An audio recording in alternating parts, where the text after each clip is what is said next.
Embryo transfer అయిపోయిన తర్వాత urination చేయొచ్చా లేదా అని చాలా మందికి డౌట్, ఎంతసేపటి తర్వాత చేయాలి అని. యాక్చువల్గా ఏంటి అని అంటే గర్భసంచికి మనము స్ట్రైట్ లైన్గా ఉంటే ఎంబ్రియో ట్రాన్స్ఫర్ చేసేటప్పుడు క్యాథెటర్ అనేది ఈజీగా పోతుంది అన్న ఉద్దేశంతో మేము బ్లాడర్ని ఫుల్గా పెడతాం అనమాట. అంటే యూరిన్ సంచి ఎంటీ చేయకుండా, ఖాళీ చేయకుండా అది సపోర్ట్ కోసం బాగా ఉంటుంది, అంటే యూట్రస్కి సపోర్ట్గా ఉంటుంది అని చెప్పేసి మేము యూరిన్ని తొందరగా పోకండి అని చెప్పేసి ఒక గంటన్నర వరకు దాన్ని ఆపుతాం అనమాట.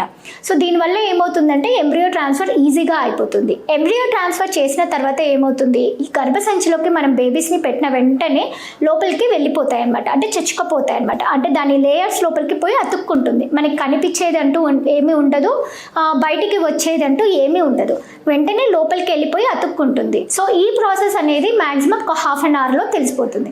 అందుకని బేబీస్ని పెట్టిన తర్వాత ఎంబ్రియో ట్రాన్స్ఫర్ తర్వాత ఒక 20-25 మినిట్స్ మేము అదే పొజిషన్లో ఉండండి రిలాక్స్డ్గా అని చెప్తాం.